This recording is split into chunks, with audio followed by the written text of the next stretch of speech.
ನಮಸ್ಕಾರಗಳು ಗೆಳೆಯರೆ, ನಮ್ಮ ಯೂಟ್ಯೂಬ್ ಚಾನಲ್ಗೆ ಸ್ವಾಗತ. ನಮ್ಮ ಚಾನಲ್ಗೆ ಮೊದಲಾಗಿದ್ದರೆ ನಮ್ಮ ಚಾನಲನ್ನು ಸಬ್ಸ್ಕ್ರೈಬ್ ಮಾಡಿ, ಬೆಲ್ ಬಟನ್ ಕ್ಲಿಕ್ ಮಾಡಿ. ವಿಡಿಯೋಗೆ ಶುರು ಮಾಡೋಣ. ಯುವ ನಿಧಿ ಫಲಾನುಭವಿಗಳಿಗೆ ಶುಭವಾರ್ತೆ. 1.74 ಲಕ್ಷ ಅಭ್ಯರ್ಥಿಗಳ ಖಾತೆಗೆ ಹಣ ಜಮೆ. ಬೆಂಗಳೂರು.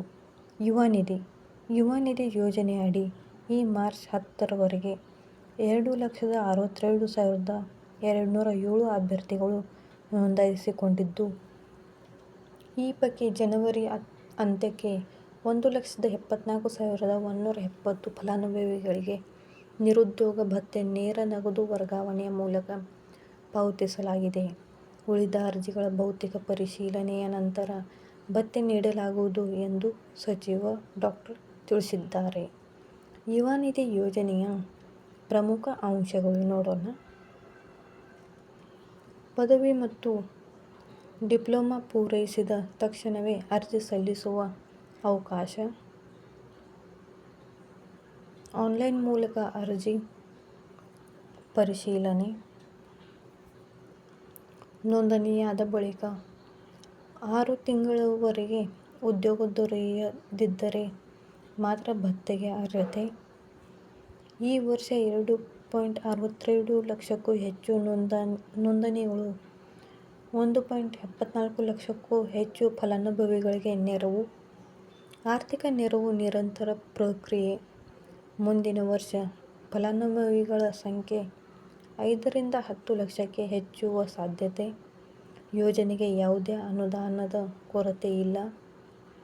ತಾಂತ್ರಿಕ ಕಾರಣಗಳಿಂದ ವಿಳಂಬವಾಗಬಹುದಾದರೂ ಸ್ಥಗಿತಗೊಳ್ಳುವುದಿಲ್ಲ. ಭತ್ಯೆ ಪಡೆಯಲು ಅರ್ಹತಾ ನಿಯಮಗಳು.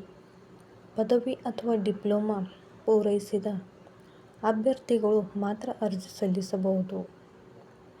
ನೋಂದಣಿಯಾದ 6 ತಿಂಗಳವರೆಗೆ ಯಾವುದೇ ಉದ್ಯೋಗ ದೊರೆಯದಿದ್ದರೆ ಭತ್ಯೆಗೆ ಅರ್ಹರಾಗುತ್ತಾರೆ. ಯಾವುದೇ ಖಾಸಗಿ ಅಥವಾ ಸರ್ಕಾರಿ ಉದ್ಯೋಗ ಪಡೆಯುವ ಮುನ್ನ ಅರ್ಹತೆ ಸಿದ್ಧಪಡಿಸಿಕೊಳ್ಳಬೇಕು. ಆರ್ಥಿಕ ನೆರವಿನ ಭರವಸೆ. ಕೆಲವು ತಾಂತ್ರಿಕ ಕಾರಣಗಳಿಂದ ಯುವ ನಿಧಿ ಯೋಜನೆಯಡಿ ಆರ್ಥಿಕ ನೆರವು ವಿಳಂಬವಾಗಬಹುದು. ಆದರೆ ಇದನ್ನು ಸ್ಥಗಿತಗೊಳಿಸುವ ಬಗ್ಗೆ ಯಾರೂ ಆತಂಕ ಪಡಬೇಕಾಗಿಲ್ಲ. ಯೋಜನೆಗೆ ಯಾವುದೇ ಅನುದಾನ ಕೊರತೆ ಇಲ್ಲ. ನಿಯಮಗಳ ಅನುಸಾರವಾಗಿ ಫಲಾನುಭವಿಗಳಿಗೆ ಸಹಾಯ ಮಾಡಲಾಗುವುದು ಎಂದು ಸಚಿವರು ಸ್ಪಷ್ಟಪಡಿಸಿದರು. ಭವಿಷ್ಯದ ಯೋಜನೆಗಳು. ಯುವ ನಿಧಿ ಯೋಜನೆ ನಿರಂತರ ಪ್ರಕ್ರಿಯೆ. ತಿಂಗಳಿನಿಂದ ತಿಂಗಳು, ವರ್ಷದಿಂದ ವರ್ಷಕ್ಕೆ ಹೆಚ್ಚು ಫಲಾನುಭವಿಗಳು ಸೇರ್ಪಡೆಗೊಳ್ಳುತ್ತಾರೆ. ಮುಂದಿನ ವರ್ಷ 5 ಲಕ್ಷ ಮಂದಿ ಈ ಯೋಜನೆಯ ಸದುಪಯೋಗ ಪಡೆದುಕೊಳ್ಳುವ ನಿರೀಕ್ಷೆ. ಇನ್ನು ಮುಂದಿನ ವರ್ಷ ಇದು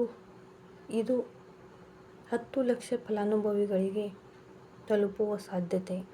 ಪ್ರತಿ ವರ್ಷ ಸಾವಿರಾರು ವಿದ್ಯಾರ್ಥಿಗಳು ಪದವಿ ಮತ್ತು ಡಿಪ್ಲೊಮಾ ಪೂರ್ಣಗೊಳಿಸಿ ಉದ್ಯೋಗ ಹುಡುಕುತ್ತಿದ್ದಾರೆ. ಅವರಿಗಿದು ದೊಡ್ಡ ಆಶಾಕಿರಣ. ಈ ಯೋಜನೆಯು ಯುವಕರಿಗೆ ಆರ್ಥಿಕ ಸುರಕ್ಷತೆ ಮತ್ತು ಉಜ್ವಲ ಭವಿಷ್ಯಕ್ಕೆ ದಾರಿ ಮಾಡಿಕೊಡಲಿದೆ.